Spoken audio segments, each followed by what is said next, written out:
What's going on, everybody? My name is DLimes13 and I'll be playing Metal Gear Solid 2 Sons of Liberty. This is the HD version of the game on PlayStation 3. I'll be playing on European Extreme Difficulty, trying to go for Big Boss rank. With comms, I have Apache here with me.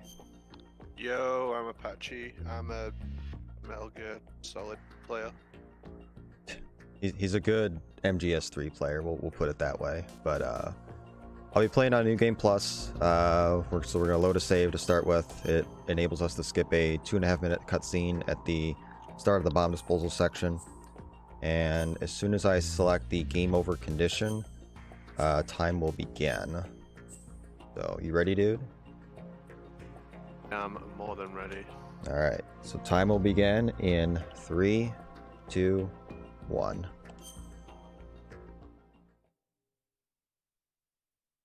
So the first section here is the tanker episode. We'll be playing as Solid Snake.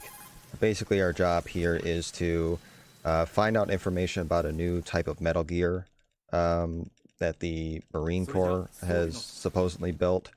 So we need to find out where this ship is headed and then eventually take pictures of this new Metal Gear prototype.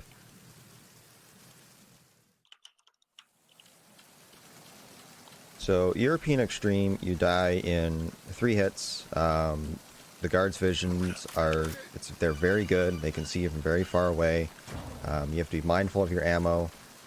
But there's one thing you don't have to do. You don't have to play on game over if discovered, say like on Metal Gear Solid 3.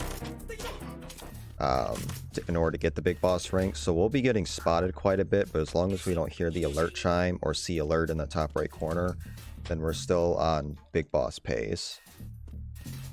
Yeah, it makes a lot of the strategies really interesting in this run, because even if you get seen by a guard, you still have time to react and prevent them from putting that alert call out. So there's a lot of mixing up with the strategies in order to do that, to avoid alerts and manipulate the guards as well.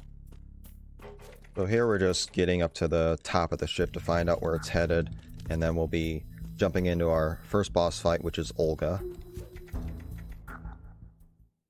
Olga's mean. She'll kill you in 1 hit on European Extreme, so we're going to have to avoid that as best as possible. And we don't have control over where she spawns at the start of the fight, so she can either spawn where she runs left or right. In European Extreme, we want her to spawn on the left, so we can get the infinite loop on her and be able to kill her in 4 shots. But it's not guaranteed, it is random. Yeah, and if we get the left side Olga, we can save up to 10 seconds. So we got the right side Olga. I didn't cross my fingers in time. So unfortunately we'll get some dialogue here, but not a big deal. We get to score a couple of headshots on her here, but yeah, we can't skip this dialogue. Recently, Platonic Guy found a little manipulation in order to get rid of the cutscene, but we found that she still has invincibility frames even if you do that, so we're still looking into it, we're still finding things. That was a nice shot. And that last shot, she can go either forward to the box or back to the tarp. That is random as well. So the fact that she went forward, we actually saved a couple seconds over the worst right side Olga. So a decent fight overall. That was really good. That's it, hard part over. The rest of the run's really easy now. Right. A lot of the bosses are one-hit kills, so it is a little nerve-wracking in marathon settings to get through some of those bosses. Olga's just a gatekeeper to start with.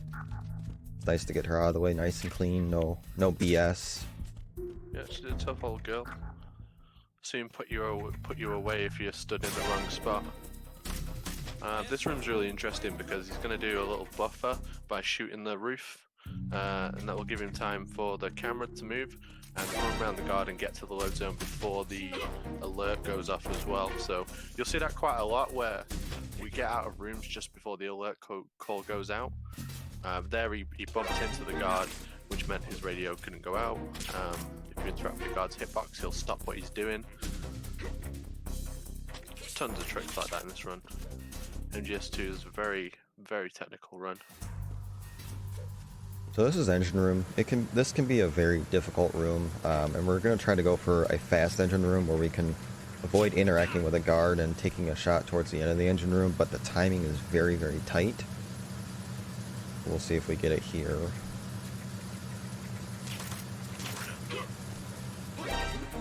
I'm on the Okay, edge of my seat. so the guard up top didn't notice us, so we're going to get the fast engine room. If we didn't get the fast engine room, then the guard up here would come down and then shoot us. It would make the guard rush fight coming up a little harder, but since we got the fast engine room, we'll have full health going into the fight. It's a little trick there where you shoot the guard with the tranquilizer, and he'll turn around to look at you, and you can sneak up the left side of him. And then by the time, well, no, you got fast engine room, so it doesn't matter. But normally he would do a radio call, but he falls asleep before that happens. That's what that little trank's for. Tranks to the body. In European Extreme, they take a long time before the guard actually falls asleep, but any trank to the head will take the guards out immediately. I'm going to do 2 tranks here to get rid of this guard. I'm going to do a punch kick buffer. So this guard can walk by, and then I can just walk by him. And then we're getting ready to come up on the guard rush encounter. So with the guard rush encounter, there's going to be 11 total guards, 8 in the main wave, and then 3 in the final wave. I have full health, so I can take 2 hits. I'm just going to focus on this fight. Yeah, the guard encounter is a really tough part of the run, in my opinion. Because all these guards are just going to be firing at you while you're trying to carefully take them out. You have to aim for the head. This first shot he does, he shoots the guard with the SOCOM in the chest in order to stun him, so he can get a quick headshot. It's a very precise trick, and it's easy to get shot if you're too slow. As the guards come out from the right side to the left, and they're firing the rifle wildly at you, they can't actually hit you. So that's one of the portions where you're quite safe. These 3 headshots as well, they don't count as kills because the game transitions out before they actually hit the ground and disappear, and that at that point is where the game counts them as a kill. In hold 1 we have the first glitch of the run, the ladder skip. If we equip the camera while we're getting onto the ladder, it throws us kind of into an out of bounds state, and if we do a combination of buttons during that state, we can immediately skip the ladder. It's a cool trick. Saves about 11 seconds, I think. Yep. It's a pretty hard room, so that's why I just stayed quiet throughout that. Everyone knows, every difficulty, hold 1 is hard, but European Extreme is just that a little bit more difficult. Hold 2 as well is no exception. If the Marines see him at all, it's an instant game over. So he's got to be really careful here. And that was nice and clean. In hold 3, we're going to actually take the pictures of Metal Gear Ray. We're going to do a trick called 2-spot, where we'll take 4 pictures from 2 positions and kind of trick the game into giving us the Marines logo photo. In casual play, you would run right up to the Marines logo, which is on the side of Ray, on either side of the Ray. But we can take the photos from there. It's much faster to do it that way. Yeah, so all in all, that was a pretty clean tanker. Pretty fast, mate. Looking pretty good. Yep. Appreciate you talking about the holds, because that's not an easy thing to do, talk and multitask with that. So luckily, we're at the end of the tanker episode. Ocelot has sunk the ship, stole Metal Gear Ray, and we're on to the plant chapter, where things will slow down for a little bit, and they'll pick back up here shortly. Yeah, so we're in the start of plant. We get control of Raiden, the main character of Metal Gear Solid 2. The biggest difference between Snake and Raiden is Snake is much better looking and more confident. Now, the difference between Snake and Raiden is Raiden does an aerial instead of a roll. He will do like a cartwheel motion, which we use a lot. It's a little bit faster than running, as long as you're going in a straight line, so it's about 0.1 second, maybe less every time you do it. Certainly adds up 0.05. 0.05 infinite to be exact. 0.05, so new runners to the game, stop cartwheeling everywhere, you'll lose in time. If you misposition it, you'll lose in time, and if you roll into a wall, you're losing about a second, so be careful with it. It's a precise little trick.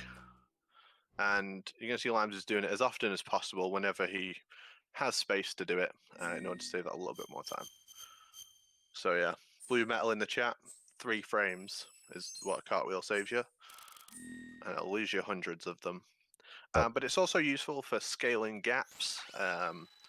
It's good for knocking out guards. It's good for all sorts. It's the great little tool that Raiden's got. One other thing that hasn't been mentioned is I'm playing on the Japanese version. The Japanese version is slightly faster as far as the codecs are concerned. There's less text in the codecs, so there's less text to skip. It saves about 6 seconds in the run, but I haven't timed this personally yet, but I believe the loads themselves are just a little bit quicker than the US version. But exact numbers on that have yet to be confirmed. Is this patched or unpatched? This is unpatched. Yeah, so we think that the unpatched copy of the game for HD collection may load faster. We think, which certainly does for Metal Gear Solid 3, that some bulk's been added while the game's been patched. The reason we're playing Japanese unpatched as well is because the American version digital copy comes as standard from the store, patched already, and you can't unpatch it. If you think that's complicated, honestly, try running these games. It's a minefield. Yeah, so there's so many different versions of the game. You have console differences, version differences, patch versus unpatched, disc, digital, hard drive, solid state. Like, this is a very complicated game to speedrun as far as what version are you going to be competitive with. Yeah, this is why we're all so nice to each other, because we're going through hell trying to work out what version we're on. Right. Just never play the NVIDIA Shield version. It is utter trash. Even though it is the fastest way to play HD collection. You're better off on PC. Well, that's not HD collection. That's why I said HD collection. Someday we'll have a PC port of the HD version, I would hope. That would be nice. Same with MGS3. Send an email to Konami to that end.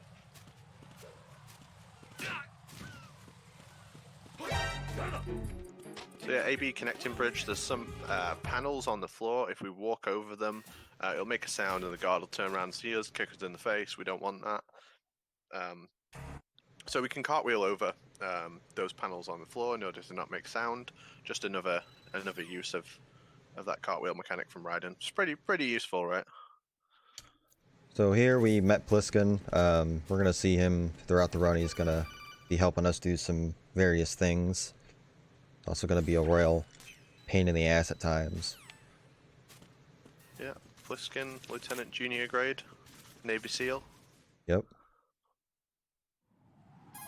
Dummy thick. Nothing to see here, folks. So here He also we're likes just... cardboard boxes. Yeah, he does, yeah. He reminds me of somebody, but I can't picture who. So we're coming up on the bomb disposal section. So we're going to be meeting Peter Stillman. He's a bomb disposal expert. There have been multiple bombs planted throughout the Big Shell facility, and we have to disarm them, basically.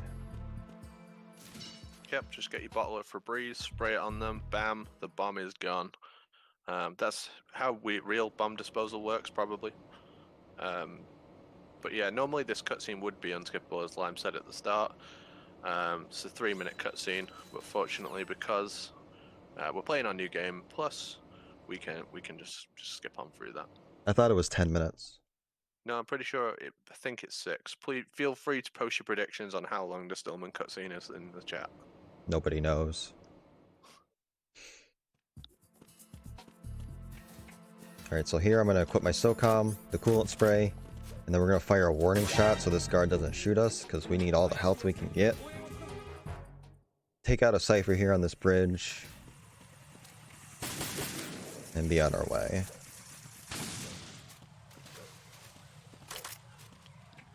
Yeah, so those ciphers, they're kind of like mobile sentries. They work as basically the same as a guard, except when you blow them up, you don't get a kill. So that's a bonus.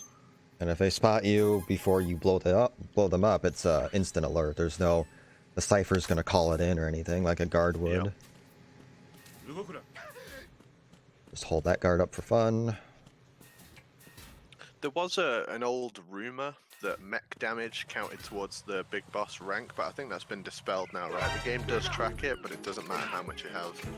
It doesn't matter how many ciphers you blow up or I so, think there is a limit, but the limit is just so far-fetched. You're never going to get anywhere close to it unless you're purposely trying. I think it's something ridiculous, like 50 or 60. But I'm not sure. BMN would be the person to dispel that or not.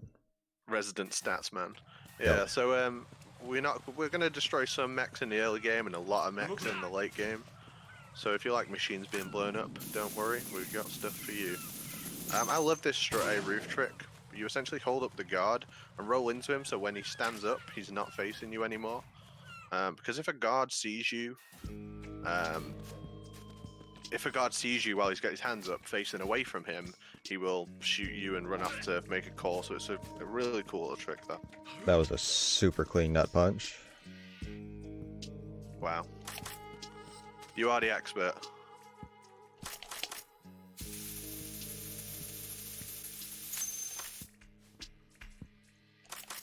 Yeah, so a trick we use in the pump room is called a coolant rise. So if you switch to your coolant while in the prone position, begin to start standing up and switch back to your weapon, it will make Raiden stand up on the first frame.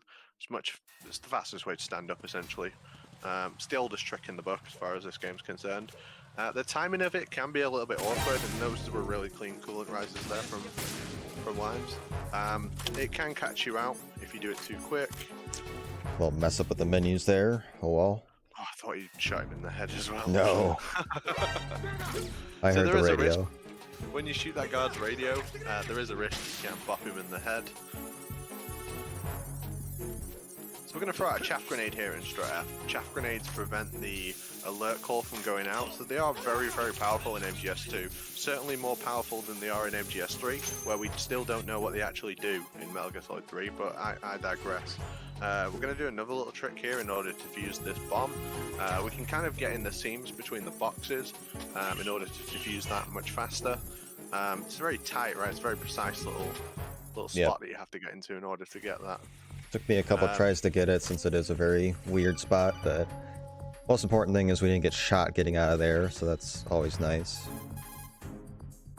We're going to use another chaff grenade there, and I mean, chaffs really are quite broken in Metal Gear Solid 2, but we don't get that many of them, so we have to be careful where we use them. And we can pick up additional ones, but they're always out of the way, so it's that trade-off. When you're learning the game, you may want to route more chaffs into the run, and it's a choice you can make, but Limes really doesn't do that much safety strats in general when playing this game, so you will just see like the ride or die kind of style. Not for, like, for most stuff, not for everything. They do compete for world records, so I kind of have to at this point. Gotta do it. Everyone's crazy, they're all doing all the fast stuff. It's a tough run to learn, and it's also a tough run to perfect as well. There is a great deal going on. This can't speak, sorry. This bomb is on the conveyor belt, so we have to wait for it to come around, so it gives us time to mess around in this room, try and call the guard, shoot the cameras out. Yeah, it's essentially just on a big timer, so you have time to get what you need, including the box and the stun grenades and whatnot, but if you are too slow, that's a big no-no.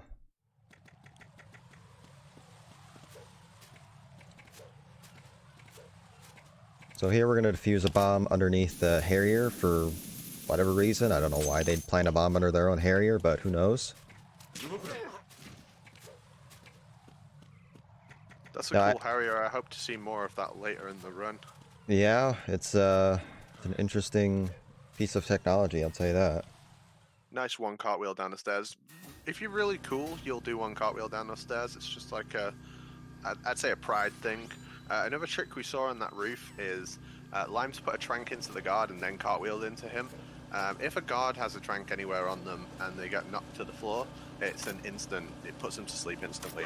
That's a really useful trick in the run because it takes time to aim for the head, and it also takes a lot of body shots to take them out, so it's just a little additional optimization we can do in order to do rooms quickly. So Strut D coming up can be a very complicated room. We got 4 guards to deal with and 3 total bombs in this room. I'm gonna trank Yeah, the this first is, guard, trank this guard is- down here where I don't have to get a headshot. And then I'm gonna trank these other 2 guards at some point. One there. I'm gonna knock here to distract this guard so he goes away. That way I'll have to interact with him. And then I just need to get some type of shot on him. That way he falls asleep eventually. That'll work. And then we can just take care of the bombs in peace, basically. There is a slightly faster strat you can do here, but I don't like it. Tyler is most known for doing it, and I think Joseph Joestar does it as well. It saves 3 or 4 seconds, but it does involve getting spotted by a guard and then trying to take him out before the alert gets called in. If there's ever a room to take it a little bit safer, it's Strut D. I think it's a really challenging room. I think it's definitely one of the notable rooms in the run, right, for its difficulty, because it's so long, there's so much going on, and you have to defuse multiple bombs as well. But pretty clean there. Can't complain too much. Yeah, that was really nice. Thanks, auto aim. Camera. A surveillance camera. Yeah, so we haven't, well, maybe we have. Sorry if we already have, but there is an auto aim feature in this game. You just tap L1 and it will like lock onto guards. It's useful, and it's, you know, part of the reason these rooms can be done so fast. It would be incredibly difficult. I mean, it already is a really difficult game, but it would be ridiculous if you didn't have that, you know, instant aim feature. So sometimes when you just see them snap to guards, it's not like Call of Duty Pro moment. It is the lock on, and I feel like you get a situation where casual runners, well, not casual, but new runners to the game pick it up, and they don't actually know you can do that, and you see them trying to like wing the aim towards cards. Right. So one more cipher to take out here. We're gonna grab these chaff grenades for later, and now we're gonna go defuse a mega bomb. So since we defused the 6, or well, it's actually 10 total bombs. There's a bigger bomb that's in the bottom of Strut A, where we started the plant section at. So we have 200 seconds to get there. That's not a lot of time, Kappa. So yeah, it's actually bigger than all the other bombs, and you can tell if a bomb is bigger, that means more explosions. So you do the math. It's way more serious. So that wasn't touched on earlier, what I just did. That guard doesn't count as a kill either. It's considered an accidental event, basically. So basically the guard he'll come back up. He'll just climb back up the ladder and resume his patrol route. He's just going for a nice swim. Something I found out recently is that that counts as an accidental kill in full game, but in VR it doesn't. So if you kill guards like that, other way around. Yeah. Other way around. You said it wrong. I don't know. Yeah. They Yeah. don't count in full game. They count in VR. Correct. Yeah. Which is bizarre. It's worth 2,000 points in VR, and it sucks.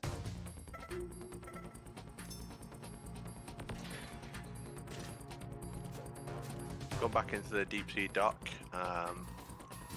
The bomb's in a better place on Euro than it is on lower difficulties, right? Like, you don't have to go as far to go and defuse it. Yeah, so it's right here, whereas you would have to go around the water to a part of the submarine where it's underneath the submarine, then defuse it. And that's harder because you're actually really close to the water, and you risk going in the water, which can lose like 10 seconds. So Euro made it generous for some reason. Just to trick you out. I mean, let's imagine that they think you've played throughout all the difficulties and just want to throw you off. It's this thing that's like staple to Metal Gear, right? Swapping things about between the difficulties. So this is the fortune fight. This is essentially an auto-scroller. We just have to survive, basically. So we're just going to run around in our cardboard box and just wait it out. Fortune on European Extreme will fire much faster with the railgun, and if you get hit, you're dead. I'm not sure you just said, sorry man, I'm tired, but the box gives you a tighter turning circle, which allows you to more easily dodge the rail shots. So on lower difficulties, we manipulate his fight to make it faster. On European Extreme, it doesn't really matter because she's going to fire super fast anyway and fulfill all the the goal for finishing this fight has to part from the 2 barrels at each side. But really, surviving this fight can be tricky, and if you take a single misstep, you're going to get hit and you're dead. There is an alternate strat where you can do where you do pop-out shots, and you get iframes during those pop-out shots. It looks really cool. I find it really awkward to execute, but it's no faster than this, so which is why I just choose to use the box. And that's the end of the fight. Now she's just going off for one last hurrah. That's Fortune. Very nice. The box we have, you might notice, has ZOE on it, which stands for Zone of the Enders. Zone of the Enders had a demo for Metal Gear Solid 2 when it came out. So there's a bit of Metal Gear in Zone of the Enders, a bit of Zone of the Enders in Metal Gear. It's an interesting little thing for this game. So there's Claymore mines here. I went in the box just to avoid them a little bit easier. Claymores on Euro can do quite a bit of damage, and we need all the health we can get for the Fat Man fight coming up, the Emperor of all explosives. Do another little warning shot around that corner makes the guard begin to bring out his radio. Normally, if a guard, he spots you when you're at a distance, he'll shoot you. If you're close, he'll kick you in the face. But if he hears a gunshot, he'll go into his radio. So another trick we can do is when the guard sees us, we immediately put the box on. That will make him go into the radio formation as well. The coolant, it's not just good for defusing bombs, you can also daze guards with it. It's really useful.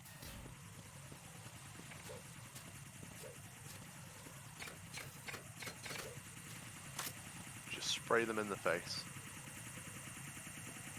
So be really careful on this bridge because there are Claymore mines. Very tricky little bridge that we didn't mention earlier. It's too much, right? It's too much stuff. So he gets into the box there in order to low profile the camera. There's a cipher to the right which will turn and face us. So we just get as far as we can through the room and then put the box on to avoid that cipher. So coming up would be the Fat Man fight. It's basically a big dude on roller skates. We have to fire SOCOM shots at him to get him knocked over, and then we're gonna trank him in the head multiple times.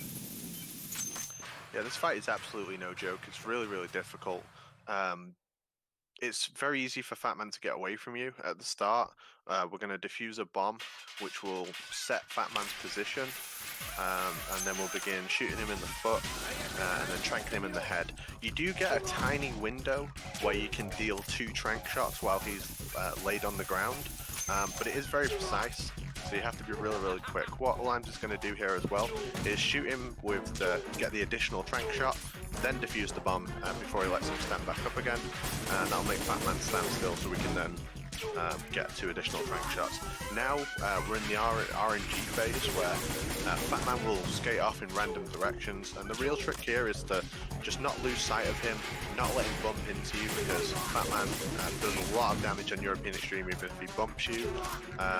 It's not always possible, it can happen, and as Limes is doing, you just stay as close to him as you possibly can and always get those 2 shots every time you knock him down. If this phase goes on too long, Fat Man will run off and plant additional bombs which will have to defuse. That will require additional menuing, but he's doing a really good job here of just keeping hold of him, and also while he's knocked down, he is dazed for a little bit. The fight's already over, sorry man, but he is dazed for a little bit when you knock him down. That was an excellent Fat Man fight. Thank you. When he's knocked down, he is dazed for a little bit. You can get that first shot, and then you can do things like pick up additional ammo, which you have to do on Euro because you just run out of SOCOM ammo so fast. You're using 6 shots every time to knock him down, and then we've got to defuse one more bomb, which is hidden underneath him.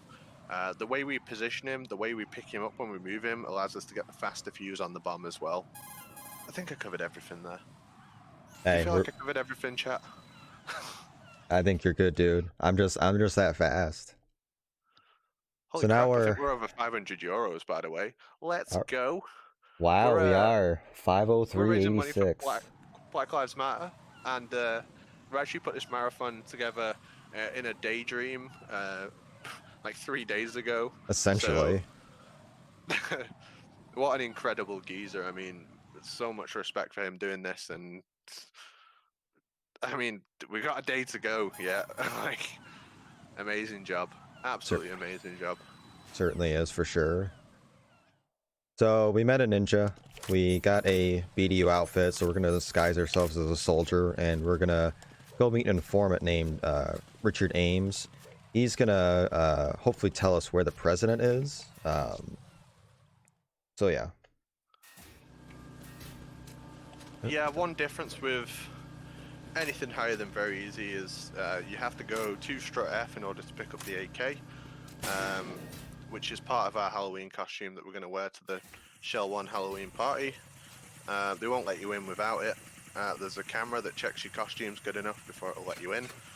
So we're going to go back to strut F, and strut F is a tricky little dangerous room. It's easy to make a mistake on.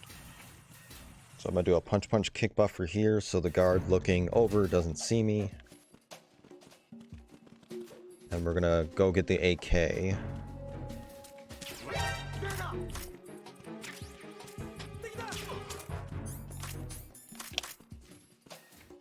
So what I tried to do was shoot the wall, that way that guard didn't see me and he just looked at the wall. Unfortunately, I missed the shot, and then I had to trank him.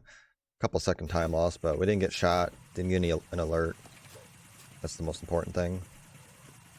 If a guard begins to call on the radio, and then you take him out, the HQ, the people he's on the radio to, will still send like a unit to investigate what's going on. And depending on where that happens, that can make your exit from the room very different as well, or very difficult, should I say. So we have to be wary of that, where we get, where we cause those like backup guards to come and check us out. So we're gonna go down to B2. We need a directional microphone to identify who Ames is. The game won't let you progress without it because he has a pacemaker. The directional microphone will let us hear his pacemaker more easily. Yeah, so it's just a Kojima thing he added into the game. He used a directional microphone in order to hear a guy's pacemaker, but we have a different way of finding Ames. His location is randomized, but he's the only guy in the room with a mullet. So we're just going to spot the mullet. We hope for a good Ames, or even a god Ames, should I say, which is a northeast corner. But the game doesn't care about which Ames you want. He's going to put him anywhere. Yep. If you're playing a new game, it is a fixed position, but if you play a new game, you get the 2.5 minute Stillman cutscene, so that's why nobody plays a new game. And he's not a very good Ames position anyway, right? Like, it's better to gamble. Even if without that cutscene, I think it would be better to take the gamble. So I'm gonna grab those extra stuns for later, just for safety. Safety first, people. There's also a retinal scanner. You do a bit of a demolition man here and use the guard's ID in order to get through this door. Alright, where is Ames? That is the question.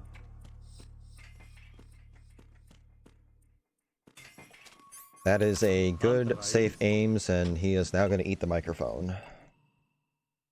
You can never be unhappy with that Ames, right? No, It's not a never bad on one. European Extreme. That is a good Ames. Eat the mic. Tastes good.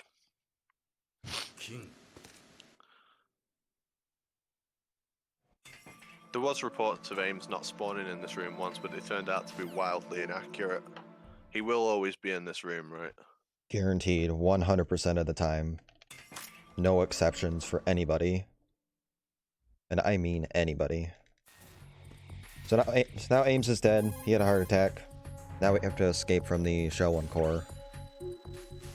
This is one of the rougher sections of the game because it forces you into a caution state. During a caution state, there's additional guards in every single room, and they also have the assault team guards, which are instant alert guards. They don't care about the situation. They don't care about calling it in.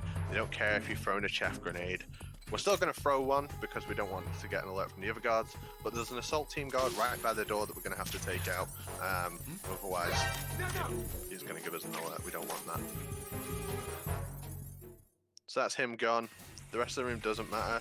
Limes will let the guard see him and then switch into the box, which will make him run off so he doesn't get shot. We want to keep our health as high as possible for this next fight, which is the Harrier. So we're going to have to go pick up a sniper rifle. We've just got to shoot out some sensors. So we're going back into Strut F, which is the armory. We're going to go into a different room this time in order to pick up the PSG-1 sniper rifle. And then we're going to go to the bridge and take out some sensors. You absolutely have to have the sniper rifle because there's a sensor which is on top of the cipher, and it can't be shot with anything. No matter how accurate you are, you can't do it with any other gun but the sniper rifle. And if you shoot any other part of the cipher trying to take out those sensors, the whole bridge blows up. It's really sad times, so you got to be careful when you do it. The funny thing is you can take out the cipher after you take out the sensor though, and nothing will happen. Yeah, I mean, the Harrier fires missiles at the bridge full of C4 afterwards. Right. They didn't really think that one through, I guess. But again, this is a room where you got some pretty mean-looking guards. You're in a caution, so you got to be really careful. We got additional guards all the way there. Again, we're going to use that box trick in order to prevent the guard from shooting us, and send him into like the radio mode where he will run off and not be of any use to anyone while we can exit the room. So here's the Shell 1-2 connecting bridge. We'll have 14 sensors to take out. And as Apache mentioned, if I shoot the C4 or shoot any of the ciphers before taking out the sensor, then it's an instant bye-bye, game over, the shell is on fire. Yeah, so I've got a good tip here. Shoot the sensors. Yep. Nice advice. We're going to use the pentazamine, which is a made-up drug that steadies your aim. In the original Metal Gear Solid, it was called diazepam, but I guess they thought to change that to something fictional, and that's changed in all future games. I think I want to say they changed it in Integral, but I might be making that up. They changed it in Twin Snakes. Ah, yeah, Twin Snakes, yeah. And on the Sons of Liberty version of this game, the original release for Japan, it's still called diazepam. Wow, there's some knowledge right there. You must have played this game before. This is the Harrier fight. It's so unbelievably rough. You have to be incredibly accurate. You want to open up with 5 shots at the beginning here. I'm a little bit behind, you might have already done it, but you've got to hit it 5 times while it's flying overhead, which in itself is very difficult to do. You're going to have times when you can hit the Harrier and times when you can't. You need to be able to recognize when you can deal damage to it in order to really speed up this fight. If he hits you, you're in big trouble. And on European Extreme, he fires faster, he moves faster, he has 1 billion health. There's nothing I can say that will fully describe how hard this fight actually is. But he's done it one or two times. Just a few. These are the die shots, so we can skip the cutscene at a very specific section in order to be able to lock onto the Harrier and deal two shots, as he did there. Well, I was going to say you can guess why it's called the die shots, but since we're in Japanese, I guess you can't. He yells die at you. We're going to use a cool little trick here where we get invincibility frames. Whenever you pop out from a ledge, Ryder will be fully invincible from any attack for quite a generous amount of frames to be fair to it. That was a picture-perfect fight. Didn't even get to the missile phase. Yeah, that was absolutely nuts. That really was absolutely nuts. During the missile spam phase, you get 2 chances to hit him, and then he just pengs missiles at you for like 20 seconds. So you saved so much time by being able to finish the fight before then. So that was outstanding. That was really outstanding.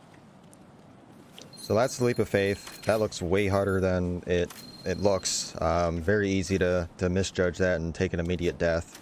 But luckily we got it. Yep, leap of faith. I think everyone gets the chance to mess that up at some point in their lives. It's very easy to take a misstep and land in the drink. And obviously if you fall off into the water, it's instant death. So we equipped our BDU, so these guards up here don't see us. The BDU gives us a little bit of a camo index. Yeah, it's got multiple uses. Stops those guards from seeing us up there, so we can quickly get on that ladder. You have a few more seconds to react with the BDU. The other thing about the BDU is if you go into load zones with it, like the Shell 2, it lags the game. And any sort of load zone where you're going into a cutscene, if you wear the BDU, it takes longer to load, and that's especially bad on the HD collection, because load zone's quite bad anyway. Little trick there where you unequip and re-equip your item to move faster across that ledge. You'll notice Lime's got onto the ledge really early, and that's because he's ran off to his death so many times that doing that is actually called the D-Lime special. Okay, just wanted to get through the last cartwheel before I was able to breathe again. Because that last little cartwheel I did over that gap is also D-Lime Special version 2. I've missed that a couple times as well. That's a tricky little area, plenty of places for instant death, and there's not really anything you can do if you to salvage a run if you roll wrong. So, you want to explain what I just did with the D-mic? So yeah, it's a very precise trick where you hold left during the cutscenes and it will make the D-mic face towards the direction you're going. Saves about 2 frames, and it was invented by Plywood. Right.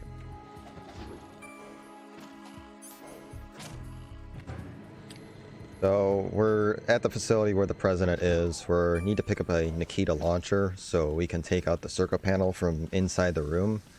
Sound familiar? So it's in the water here. In the water are some mines. If we hit the mines, it is a one-hit kill. So we got to be mindful during our swimming process. Mindful, what a legend. Gotta be mindful of them. Mm-hmm. Something we didn't say about the elevators is we always double tap the elevator button, which makes it come at a certain speed, but you can get fast elevators as well. In MGS2 compared to MGS1, they're really rare, which is annoying because you know, they can really carry your run if you get a ton of fast ones. So what I tried to do there was I tried to tap down on my right analog stick, and then Raiden would like turn around, but it just can't happen sometimes. Randomly it just won't work, so that's why I just stood there like a doofus.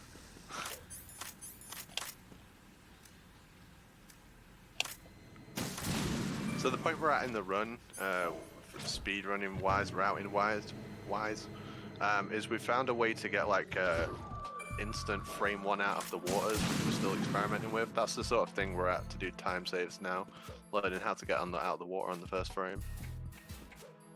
We fire the stinger at the wall there because it moves the president into a more desirable location, so we can fire this Nikita through the gauntlet of the vents. Quite a precise little trick this, or part of the game. The Nikita has 2 speeds. If you let the Nikita fly without changing its direction, it will increase to its maximum speed.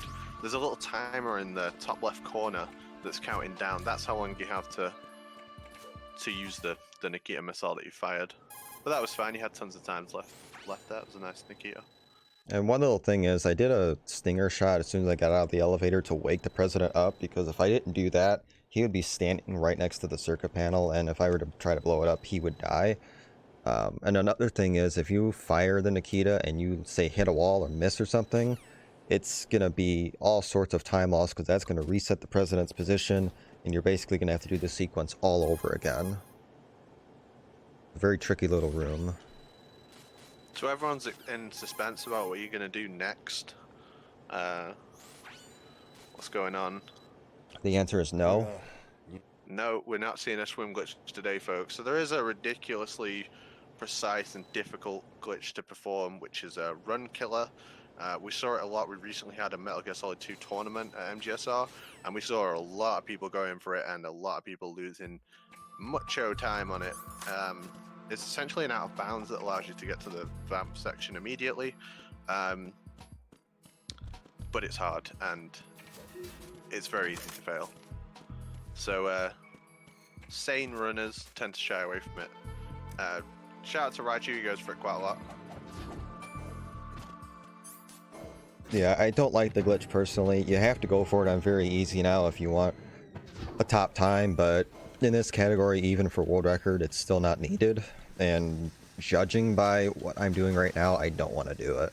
So yeah, I mean, it's you like to use it defensively, right? If you're behind on time, you'll go for it Yep. because there's nothing to lose kind of situation, but you don't want to lose your lead on it. And I mean, I do think we'll get to the point where everyone has to do it one cycle perfectly on every single run.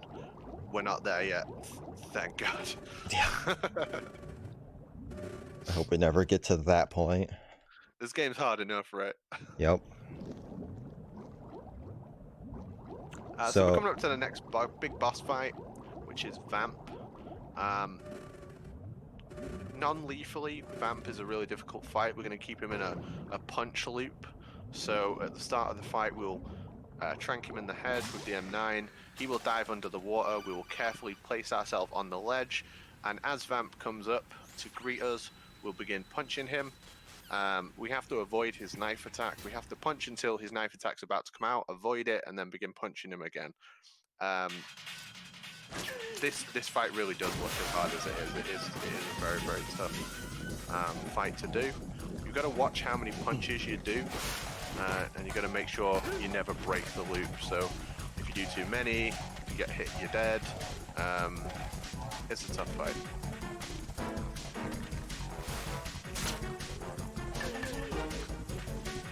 So yeah, as he comes over to us on this ledge, we're able to stand up. When we stand up off ledges or anything like that, if we're doing any climbing animation, we get iframes so we can avoid his knife. The knife hits in like a huge arc, in like a huge semicircle in front of Vamp, so we've got to do our best to avoid that. It's very, very easy to get hit by, very easy to misjudge. Shout out to Joseph Joestar, who's an absolute monster at this fight, but there's plenty of people who are ridiculously good at it as well. Very, very tough fight. Yeah, I lost the rhythm a little bit late. I was just trying to play it really safe, but a clean fight nonetheless. That looked good to me. That looked damn good to me. Ideally, you want like 6 to 8 punches per cycle. I tend to do closer to 6 because, well, I'm a wussy like that, but yeah, decent fight. So we're going to pick up the body armor because we're not stupid. And that's all I'm going to say about that.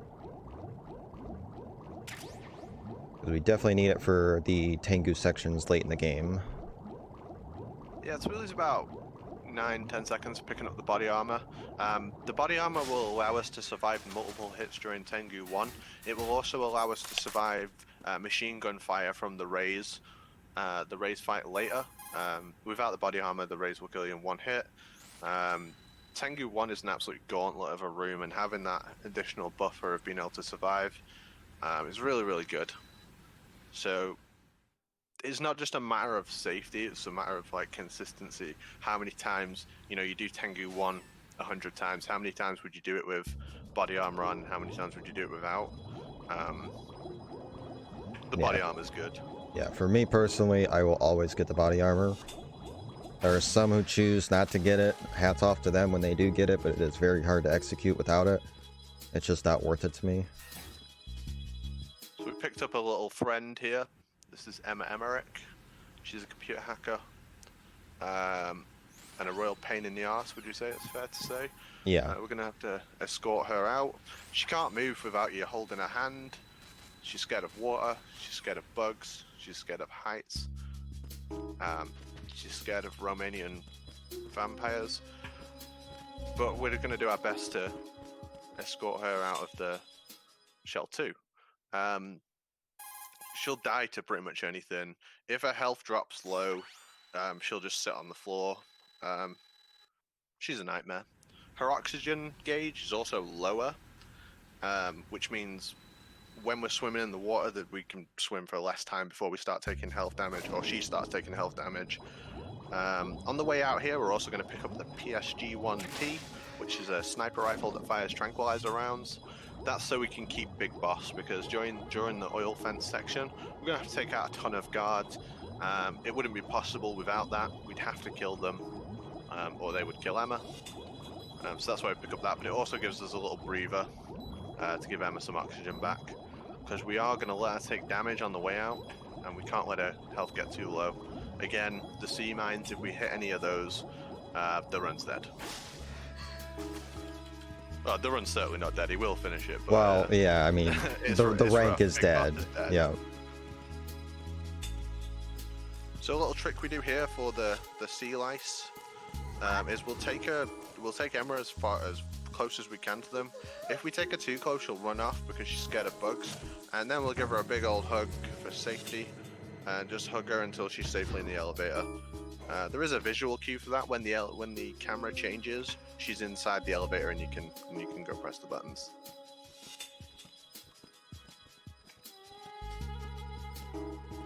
So here we're just going to do some precise movement here to avoid these guards and just escort her out of the room. There is a little thing you can do called teleportation. It is slightly faster on European Extreme, where you basically just set her in one spot, run out of the room, run back in, and then it teleports her to another spot. But it is a little risky on European Extreme. I have been starting to go for it as of late, but I just wasn't comfortable pulling the trigger right there. So it saves a few seconds, but you can lose the run pretty quick if you're not careful. Yeah, there's tricks to skip the cutscene as well, right? By knocking her into it, and we can also push her out the door in order to save about 3 seconds, but we wouldn't do that on the HD collection.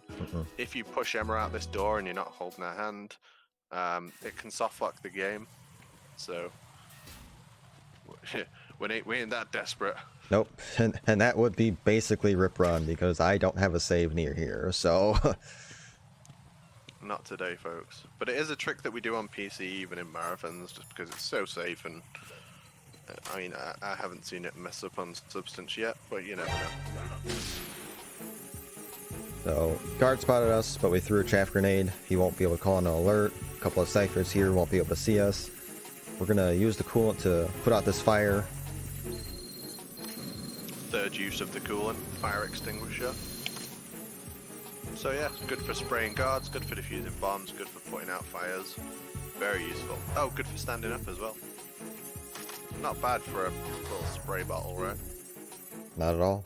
A little spray bottle of Febreze can go a long way. I wouldn't spray Febreze on a fire. That will not put it out. Yeah. But it might be good to distract your enemies if you spray it at them, so. Okay, I'm just gonna wait because these are the worst hitboxes for guards ever. Oh, he went asleep on his own. So you hit him right square center of the head and it registers as a neck hit sometimes, so very tricky little room to trank those two guards. Lost a few seconds, but meh. He was Matrix dodging you there. Go.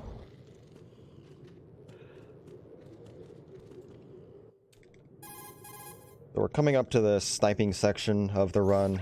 Basically, we're going to be taking out enemies, claymore mines, some ciphers, while Emma crawls essentially across the oil fence. Yeah. Leisurely strolls. It's a 4.5 minute auto scroller, kind of to a degree, but you can lose time if you're not careful. There is stuff to do. Yeah, in Euro, we got all kinds of things to do. So yeah, there is some claymores placed nicely right at the end in her path, some at the start and some right at the end as well. Gotta remember to take those out. If Emma hits a claymore, she will just immediately die. Sensing a theme here, guys. Immediate deaths, but we can use the thermal goggles in order to see them. We can use the tranquilizer rounds to take them out, so we can just sit and stand on where the tranquilizer box ammo spawns. During this section, Snake will call you and ask if you want some help taking the shots. On European Extreme, he will call you right at the end. On the lower difficulties, he calls you further and further, sooner into the room. So we're not getting any help from Snake. If we look at Emma with the scope of our rifle, or stand in the wrong place on the platform, she will fall down, and it loses about 8 seconds. So fortunately, we did find a way to consistently make it so she never falls. Almost. But you've got to be, it's like 99%. Yeah, almost never. But you really do have to be careful where you're looking with your scope. Don't mind me, I just need a drink. You're okay. You can have a drink. You can have one. It's fine. Yep. Well, I'll allow it.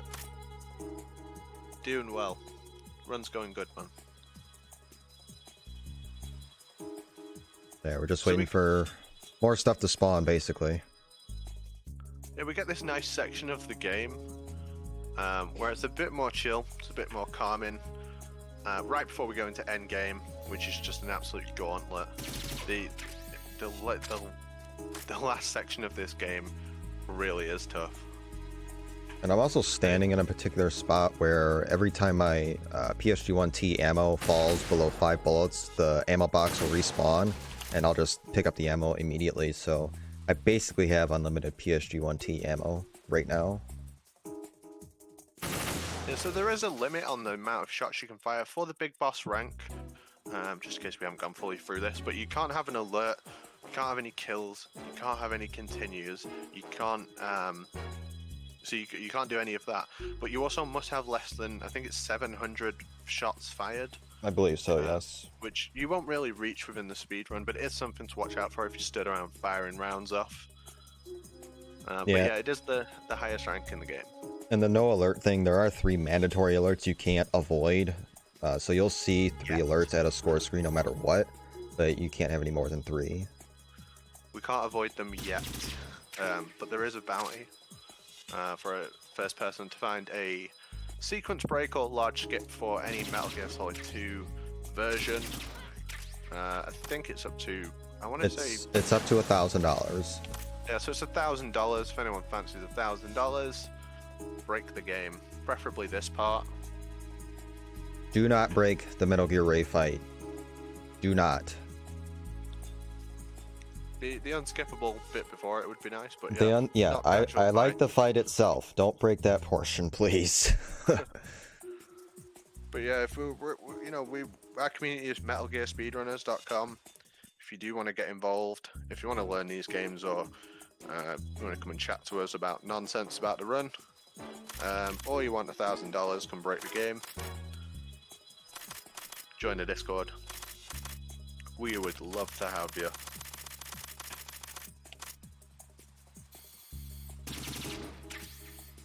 Limes hasn't shot any seagulls here. You can actually kill the seagulls, and they'll pull you up and say, "Why are you doing this? You're a bad person." I like to shoot the seagulls personally. Yeah, I'm not the biggest fan of it. I do it once in a great while, but don't feel like it today. So we just got 2 more ciphers to take out, and then we'll be into the next boss fight.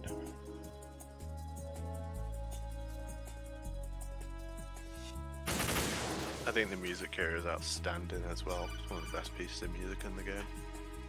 So here, Pliskin, or revealed earlier, Snake, is calling us. He's going to offer some help, but we already did 99% of this section, so the only thing he can really do for us is take out 1 cipher, which we'd have to call him to do that, and that's obviously slower, and we're not stupid. So we don't need your help, bro.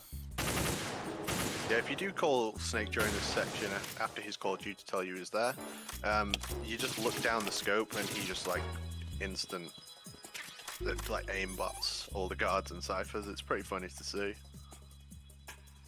So I took the Pentaz right there because the Pentaz actually stacks. They're worth 30 seconds a piece, and it'll carry over into different cutscenes and whatnot. So I take it before the Vamp fight here coming up. That way I don't have to worry about it during the fight. Yep, Vamp 2, the return of Vamp. It's kind of like a hostage situation. He's going to hold Emma, and we have to shoot him before he kills her. He's taking her health down every second.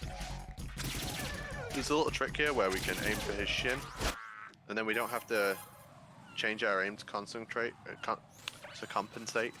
We can just keep firing repeatedly and take him out, and that was a nice clean Vamp 2. Mm-hmm. Interestingly, in keeping with Metal Gear's weird theme, in Metal Gear Solid 1, am I right in saying Ocelot doesn't count as a kill because you don't actually kill him? And then in Metal Gear Solid 2, Vamp does count as a kill even though you don't actually kill him. And then in Metal Gear Solid 3, Volgin doesn't count as a kill even if you kill him. So they just never kept any sort of consistent method. They're like, no, you will do it non-lethal in 2, but in 3 it's like, no, it's okay, you can do it lethal if you want.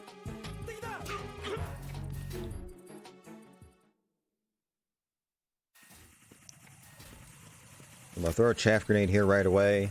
Wait a moment. I don't want to get spotted.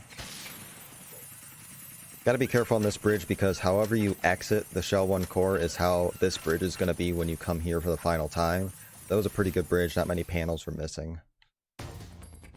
And then we enter endgame. Yep, Arsenal Gear, the end game of Metal Gear Solid 2.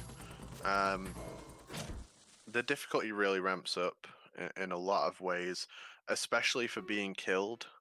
It's very easy to die in the later section of the game. It's a bit of an unskippable here, where you're being tortured in a room that's not just reminiscent of Metal Gear Solid 1, it looks exactly like it. And then we're going to go on to the Jejunum, which is a famous room for killing runs on every difficulty. The guards, there's a new type of guard called the Tengu, and they have additional attacks. They can jump up to ledges. They're all around faster. They're dangerous. We're going to avoid them as best as possible. There's a little part here where you're choked by Solidus, and it tells you to mash. But even if you don't press triangle at all, you won't actually take any health damage. It's kind of like a tutorial in case you need to do this later.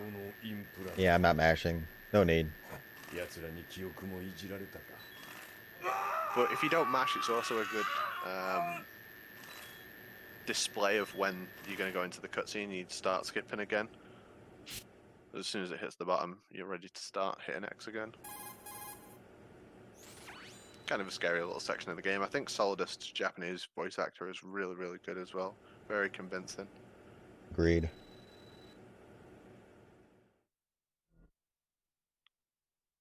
So this is going to be the nudity part of the show. We don't have any of our belongings. Olga here is going to release us here shortly. But in order to expedite that, we're actually going to call Rose. If you wait, Rose would normally call you and you'd have some dialogue with her and then you get released. But by calling her first, this expedites the process. Don't call us, we'll call you.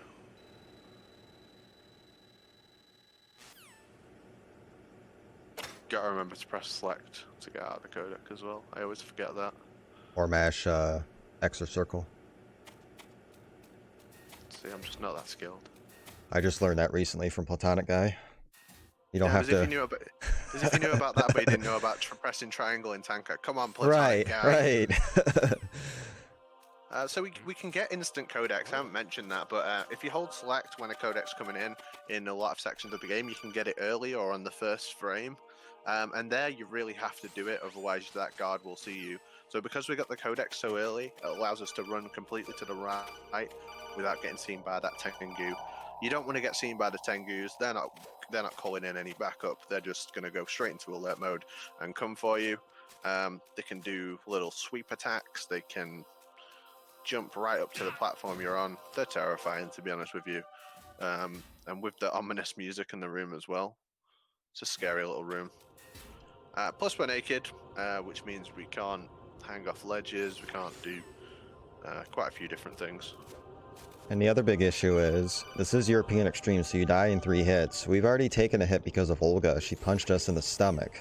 So we only have 2/3 of our health. We can only take 1 more hit unless we have the body armor equipped, which is why we picked it up. Otherwise we die. So you got to be careful in that room for sure. Also, Raiden has some of the worst tattoos I've ever seen. Oops, miscounted. I didn't know she punched us in the stomach. I thought she punched us somewhere else.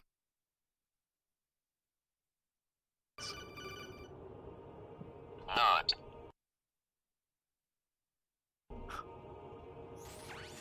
I think it was there. Yeah.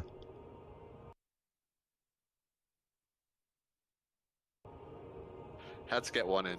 I set you up for it. Alright, so here we're going to receive the high frequency blade. It's basically just a tutorial section on making sure you know how to use the blade for future use.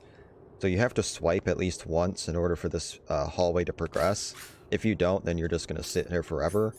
And then the other little quirk is you have to be north of where you spawn. If you're messing around down there in the south end or messing with Snake, the game won't actually progress until you get back to this northern end of the area. So the high frequency blade, it's not a very good weapon, right? It's seems like it was kind of hastily thrown in there at the end to make a boss fight. It's not a very good weapon, right? Like, kind of sucks. I hate it. I'm not one with the blade, that's for sure. It's a bit stiff working. It's kind of slow for taking out guard. Like, the gun's just generally better in every single way. Like, you won't see us use it apart from during the final fight with Solidus, because you have to. But we'd shoot him if we could. So these next couple of sections coming up are the Tengu fights. I'm basically gonna shut up for them.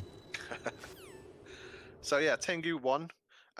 We have a glitch. Essentially, we can glitch into load zones behind doors. It's only useful in one place, which is the Tengu 1, because we can hit the load zone and end the Tengu 1. Normally, you would have to take out all the guards before you can progress. It also allows us to skip a codec.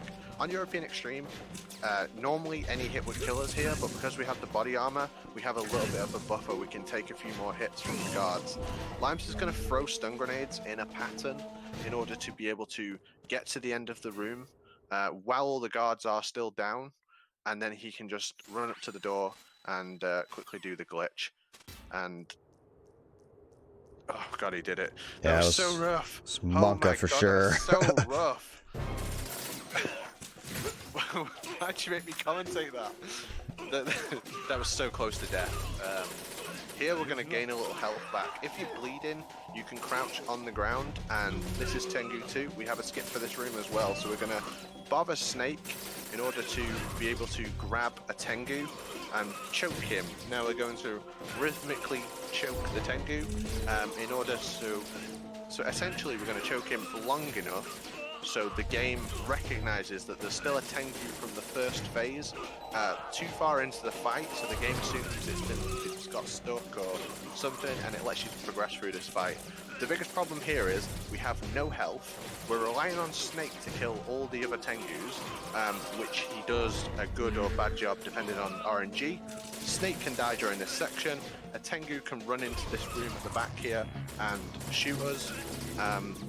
We're in a lot of trouble. One hit from death. So we're really relying on the RNG gods to be nice to us here. So if everyone could just like pray, and we should be okay. Snake can die, as I say, during this section. He can get rinsed by the Tengus in that room. You can see his health underneath life, so you'll know how he's doing in the other room.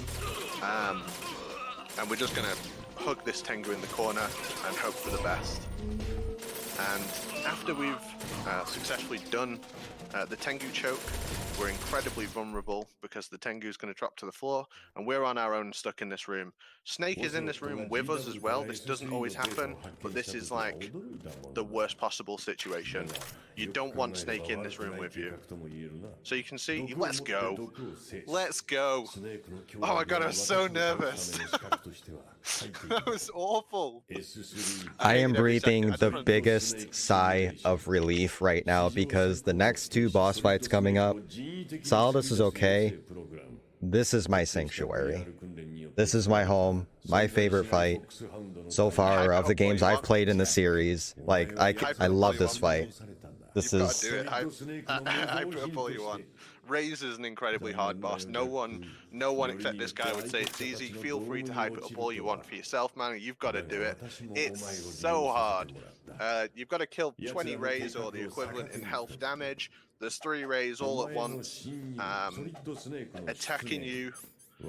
Any hit that's not the machine gun fire will kill you instantly, make you do it again, so the later into the fight you die, the longer you have to do it for. I'm still not over that Tengu 2. What the hell was going on there?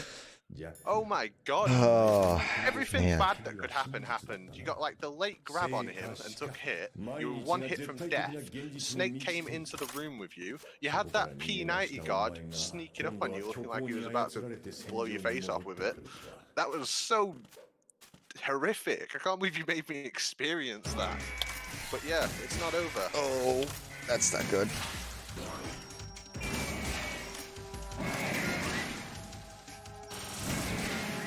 Okay, just go to backup, whatever. Yeah, sorry, I think I'm a little bit behind, but this is the Ray fight. We begin by firing stingers into the Ray's mouths, which does the most damage. Normally we have to open up the weak point by shooting the leg. So we'll go leg head mostly on the raise. Yeah, I'm in a little bit of trouble. One ray will come on stage, and we need to address that ray on stage, most importantly. But also the rays on the outside can do things as well, such as fire missiles at us, which we have to avoid. So essentially we're dodging multiple attacks at once, and all of them means death. So it's an incredibly rough fight. It's a very tough fight to learn. It's a really difficult fight to perfect. Generally a ray fight is anywhere from 4 to 9 minutes. So Yeah, and I royally screwed up the intro, unfortunately, so this is going to be quite a battle. Come on, just do your best. You've done outstanding up to this point.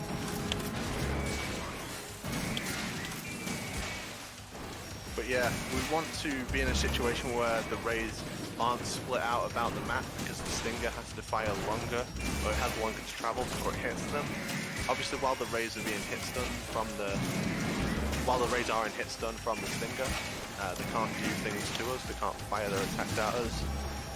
And you get that shot of all the rays. There's so many, so many. The saving grace of the HD collection is when you fire the Stinger, it lags a little bit. You have a bit of time to react to what's going on and line up your shots carefully. So this is a tough fight. Once the ray is on stage, it's dead, so its health bar is completely gone. It will begin to walk off, and during that time it can't do its attacks to us. So we want to be in a situation where we're safe from the ray on stage. We can deal more damage to the rays outside.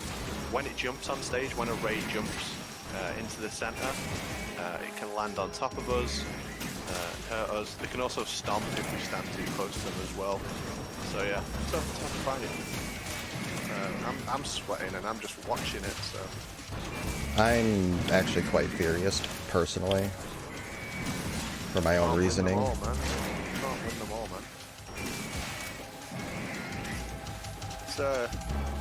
It's been a pretty spectacular showcase so far, man. With triumph against adversity, why not have a bit more here?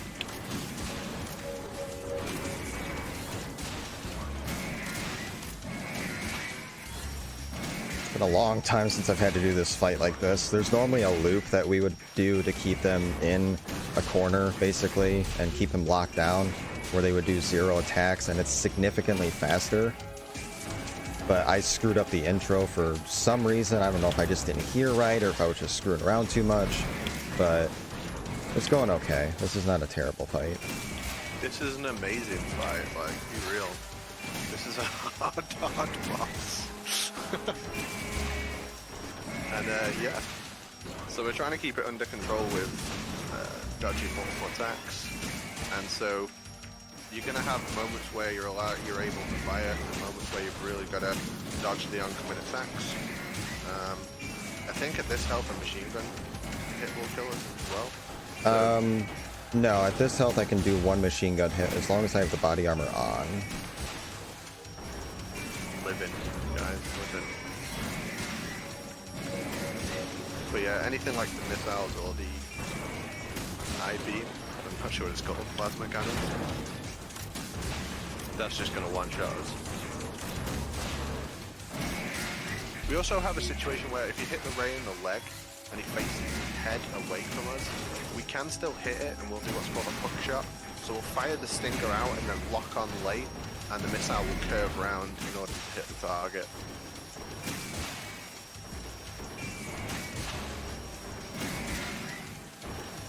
So yeah, it's scary the whole time. It kind of never lets up. Very, very difficult fight.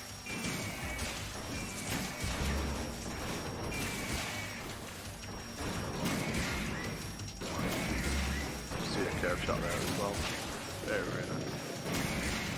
The Stinger will fire faster and further when you've already locked on. So when you see that box light of red, it means the Stinger is going to work better, essentially. We can fire it out early. It will travel slowly until it's locked on. It's high-tech, this stuff, guys.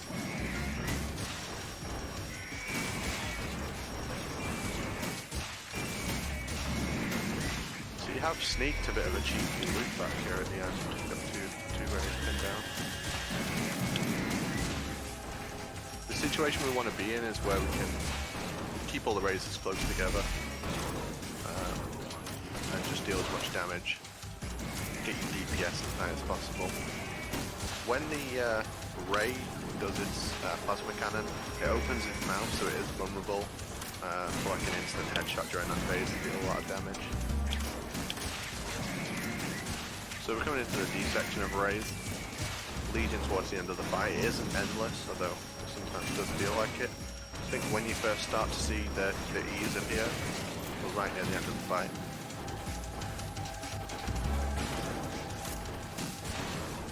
And again, it is 20 rays worth of health bars. So we're going to deal as much damage as we can.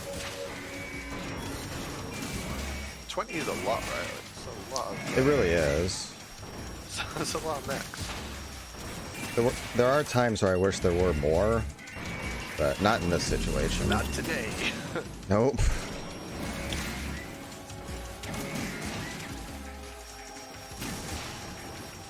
It's nice to see an old terrifying ray fight. Yeah, Great for my heart. This. It's good to have knowledge of the fight in the event something like this does happen, because it can happen at any time, even for a ray expert like myself. I mean, clearly I screwed up the intro of all things. I don't think I've ever done that, but in a setting like this, it's understandable. Anything can happen. It's a marathon. You can practice forever and still, you know. And with the rays, it really is something minor to lose the loop. Like, it doesn't take a lot for this fight to get out of control. So we're beginning to see the E section of the rays, which means we're getting towards the end of it. Yeah. Good fight, but a little disappointed by what happened. But hey, we still have the rank, so which is good. Yeah, that was outstanding, dude. It's been an absolutely outstanding fight. We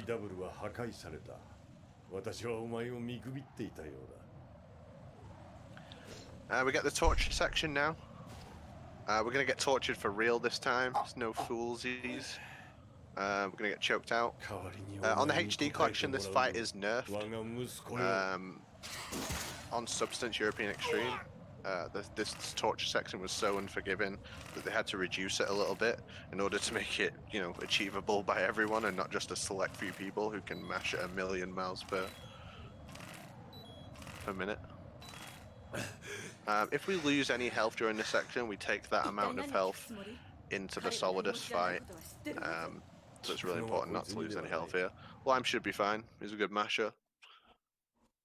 And then we'll get to use that cursed sword I talked about earlier, and have a little sword duel with the final boss, who's your dad and also the ex-president. So Solidus coming up, we're going to try to get him into a loop as well, where we're just going to do 3 punches, swipe on his good side, 3 punches, swipe on his good side, and just keep doing that over and over again. And there'll be 2 phases worth of doing that. Yeah, there's a little timing to it. You can't go too fast, you can't go too slow, otherwise he'll break out of it, kick you in the face. Knockdowns in this fight are really costly, and he can go and get out of control, and he can go start jumping on walls and things, and it's all time loss. So we've got to be as clean as possible for this fight. And time will be coming up when we kill Solidus, so on the final hit, I'll call out for it. Or Limes will call out for it, which is a little bit heavy. We go up and punch him, and we make him kick us, which we can block, and that's what sets up the loop. So we have to do that to get into this loop. So we're going to just be doing this repeatedly. If this loop didn't exist, this fight would be quite difficult to make fast, and there would be so much RNG involved, but fortunately we do have this. It is tricky, and as you're doing it, you're pushing Solidus around the map, and he can get into some very awkward positions with the camera. This isn't really a favourable one. There aren't any favourable ones really. The camera's a nightmare during this section of the game. But you'll notice he has an eye patch, so he swipes on the side where he can see, and that's what allows him to block us, because he can see us, but if we go on the other side he can't. Which is a cool bit of busting there, I think. We're also using the blue blade, so we can make the blade non-lethal by turning it around. Apparently. So we're just hitting him with the sword, we're not slicing him. That's the best I can come up with. That's reasonable. Yeah.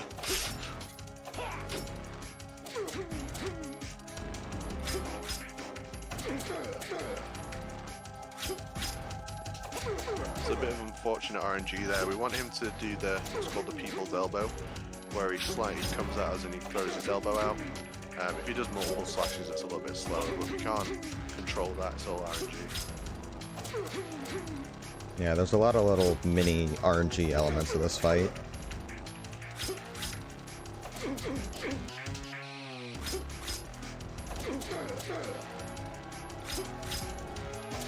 The time will be coming up here shortly.